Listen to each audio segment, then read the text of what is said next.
Good morning everyone. Last class में हमने single link list पर insert operation and delete operation और traversing operation को प्रोग्रामिंग लैंग्वेज के थ्रू इम्प्लीमेंट किया। उसी को आगे कंटिन्यू करते हुए second point, deletion in double link list, DLL की full form double link list. जब हमें किसी डबल लिंक लिस्ट में किसी नोड की रिक्वायरमेंट नहीं होती है तब हम इसे रिमूव कर सकते हैं। डबल लिंक लिस्ट से किसी नोड को रिमूव करने की प्रोसेस को डिलीशन कहा जाता है। लिंक लिस्ट में आपके पास जितनी भी नोड्स अवेलेबल है, अगर उसमें से किसी भी नोड की रिक्वायरमेंट नहीं होती है तो उस नोड को डिलीट कर सकते हैं। डिलीट करने की इस प्रोसेस को डिलीशन कहा जाता है। डबल लिंक लिस्ट में हम नोड को 3 टाइप से डिलीट कर सकते हैं। First point, delete node from front. Second point, delete node from and. And third point, delete node from middle और स्पेसिफाइड पोजीशन। इसका फर्स्ट पॉइंट अपन आज कंसीडर करेंगे। First point, delete node from front. जब हम double link list के starting में से किसी नोड को रिमूव करते हैं तो इसे डिलीट नोड फ्रॉम फ्रंट कहा जाता है। तो प्रीडिफाइंड लिंक लिस्ट में यदि आपको स्टार्टिंग में या फ्रंट में किसी नोड की आवश्यकता नहीं होती है तो उसे अपन डिलीट कर देते हैं। That is called delete node from front. तो single link list, double link list में से नोड को फ्रंट में से डिलीट करने के लिए ग्राफिकल ऑपरेशन फॉलोइंग टाइप से रिप्रेजेंट करते हैं। स्टेप 1, अपने पास predefined double link list है जिसमें 3 नोड्स अवेलेबल है। फर्स्ट नोड के अंदर एलिमेंट की वैल्यू स्टोर है 5, सेकंड नोड के अंदर एलिमेंट की वैल्यू स्टोर है 10, थर्ड नोड में एलिमेंट की वैल्यू स्टोर है 15। फर्स्ट नोड का जो एड्रेस है वो स्टार्ट पॉइंटर वेरिएबल में स्टोर है एंड लास्ट नोड का जो एड्रेस है वो एंड पॉइंटर वेरिएबल में स्टोर है। मैंने यहाँ पर क्रॉस साइन के द्वारा रिप्रेजेंट कर रखा है। मेरे को डबल लिंक लिस्ट के स्टार्टिंग में जो नोड है इसको डिलीट करना है जिसमें आपके एलिमेंट की वैल्यू स्टोर है 5, उसको मेरे को रिमूव करना है।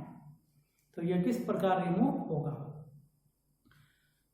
डबल लिंक लिस्ट के फ्रंट से नोड को डिलीट करने के लिए हम सेकंड नोड के प्रीवियस पार्ट में नल वैल्यू इंसर्ट कर देते हैं। तो स्टेप 1 के अंदर अपन ने जो डायग्राम ड्रॉ किया है वही डायग्राम आपको स्टेप 2 में भी आपको ड्रॉ करना है, सेम एज इट इज। और फिर फ्रंट में से नोड को किस प्रकार डिलीट किया जाएगा उससे रिलेटेड यहाँ पर ऑपरेशन को परफॉर्म किया जाएगा, जो कि अभी मैंने आपको बताया है। फर्स्ट नोड आपकी डिलीट हो जाएगी तो अब जो करंट फर्स्ट नोड बनेगी वो आपकी सेकंड नोड बनेगी। तो सेकंड नोड के प्रीवियस में आपके पास कोई भी नोड अवेलेबल नहीं होगी जब आपकी ये फर्स्ट नोड डिलीट हो जाएगी। इसलिए अपन क्या करेंगे, सेकंड नोड का जो प्रीवियस पार्ट है उसमें क्या कर दिया जाएगा, नल वैल्यू को स्टोर करके रखा जाएगा। इसलिए अपन यहाँ पर फर्स्ट वर्क किया है, सेकंड नोड का जो प्रीवियस पार्ट है उसमें नल वैल्यू को यहाँ पर स्टोर किया गया है। नेक्स्ट, अब हम फर्स्ट नोड का एड्रेस स्टार्ट पॉइंटर वेरिएबल से टेम्प पॉइंटर वेरिएबल में कॉपी कर देते हैं। अब अपन क्या करेंगे, फर्स्ट नोड का जो एड्रेस है वो आपके पास स्टार्ट पॉइंटर वेरिएबल के पास स्टोर है, उसको अपन कॉपी करके क्या करेंगे, टेम्प पॉइंटर वेरिएबल में स्टोर कर देते हैं। नेक्स्ट, तथा सेकंड नोड का address first oblique start node के नेक्स्ट पार्ट से या टेम्पररी नोड के नेक्स्ट पार्ट से स्टार्ट में कॉपी कर देते हैं। अब अपन क्या करेंगे, इस सेकंड नोड का जो एड्रेस है वो अभी आपके स्टार्टिंग नोड के नेक्स्ट में स्टोर है, तो स्टार्टिंग नोड के नेक्स्ट में जो एड्रेस स्टोर है वो अपन कॉपी करके क्या करेंगे, स्टार्ट को प्रोवाइड कर देंगे। तो स्टार्ट के पास में क्या होगा, आपके सेकंड नोड का एड्रेस आ जाएगा। तो इस प्रकार से आपकी जो नोड है क्या हो जाएगी, फ्री हो जाएगी, क्योंकि इसमें अब आपके पास कुछ भी अवेलेबल नहीं है। क्योंकि जो नोड अपन डिलीट कर रहे हैं, डिलीटेड होने वाली नोड का एड्रेस टेम्पररी पॉइंटर वेरिएबल के पास आ गया, और डिलीटेड नोड के नेक्स्ट पार्ट में जो आपके सेकंड नोड का एड्रेस था वह कॉपी होकर आपका स्टार्ट पॉइंटर वेरिएबल के पास में आ गया है। कुल मिलाकर कंक्लूजन निकलता है अब ये नोड आपकी फ्री हो गई है, तो इस फ्री नोड को अब यहां से क्या कर दिया जाएगा, डिलीट कर दिया जाएगा। यदि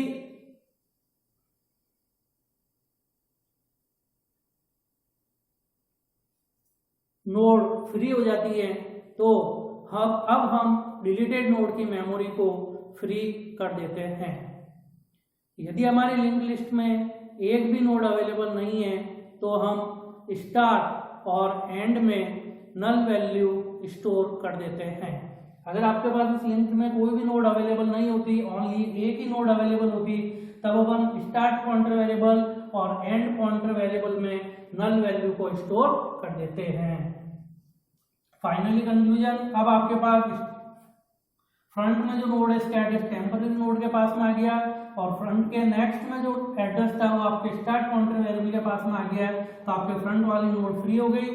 फ्रंट वाली नोड फ्री हो गई, अब अपन इसको क्या करेंगे, यहाँ से डिलीट कर देंगे। इस प्रकार डबल लिंक लिस्ट के फ्रंट में से नोड को डिलीट किया जाता है। इसके लिए भी एल्गोरिदम को फॉलो किया जाएगा। एल्गोरिदम स्टेप वन में आपकी कंडीशन लिखी हुई है, if start is equal to null then, अगर स्टार्ट में आपके पास नल है इसका मीन्स क्या है, आपकी लिस्ट जो है वो एम्प्टी है। जैसे कि मैं ओनली फॉर यहाँ पर एक स्टार्ट पॉइंटर वेरिएबल बना देता हूँ start, और अपने पास कोई भी लिंक लिस्ट अवेलेबल नहीं है, तो स्टार्ट में क्या आपके पास नल है, इसका मतलब आपके लिंक लिस्ट क्या है, एम्प्टी कंडीशन।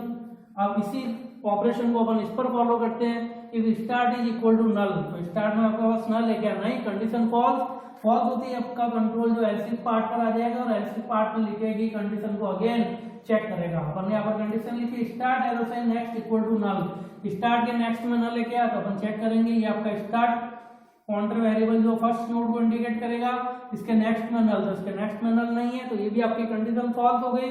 फॉल्स होते ही आपका प्रोग्राम का कंट्रोल एल्स पार्ट पर आ जाएगा और एल्स के अंदर लिखे गए स्टेटमेंट को एग्जीक्यूट करेगा। एल्स में लिखा अपन ने स्टेप 2 टू स्टेप 5, अब यहाँ पर आपके स्टेप सेकंड से लेकर स्टेप 5 तक के स्टेप्स क्या होंगे, एग्जीक्यूट होंगे। Step 2 temp equal to start pointer variable का जो एड्रेस होगा वो टेम्पररी पॉइंटर वेरिएबल के अंदर कॉपी कर दिया जाएगा। तो ये अपन ने यहाँ पर ग्राफिकल फॉर्म में रिप्रेजेंट किया था, स्टार्ट पॉइंटर वेरिएबल का एड्रेस कॉपी करके अपन ने टेम्पररी पॉइंटर वेरिएबल को दे दिया था। Step 3 start equal to start arrow से नेक्स्ट, स्टार्ट के नेक्स्ट में जो एड्रेस था वो अपन ने स्टार्ट पॉइंटर वेरिएबल में स्टोर कर दिया था। तो स्टार्ट के नेक्स्ट में सेकंड नोड का एड्रेस था वो अपन ने कॉपी करके क्या कर दिया, स्टार्ट पॉइंटर वेरिएबल के अंदर स्टोर कर दिया है। अब ये नोड आपकी फ्री हो जाएगी, तो ये आपकी करंट फर्स्ट नोड बनेगी, तो इसके प्रीवियस पार्ट में अपन को नल वैल्यू स्टोर करनी है। तो step 4 start arrow sign previous equal to null, तो स्टार्टिंग नोड के प्रीवियस में आपके पास क्या आ जाएगा, नल। फाइनल कंक्लूजन क्या निकलेगा, आपके फ्रंट में जो नोड थी वो आपकी क्या हो जाएगी, फ्री हो जाएगी। फ्रंट वाली नोड फ्री होती है, इसको अपन डिलीट करेंगे। स्टेप 5 डिलीट टेम्प, तो इस टेम्पररी नोड को क्या कर दिया जाएगा, डिलीट कर दिया जाएगा। अपना वर्क कंप्लीट होते ही अपन इस एल्गोरिथम से क्या हो जाएंगे, एग्जिट हो जाएंगे। इस प्रकार डबल लिंक लिस्ट के फ्रंट से नोड को डिलीट किया जाता है। नेक्स्ट क्लास में अपन डिलीट नोड फ्रॉम एंड के बारे में डिस्कस करेंगे। Thank you.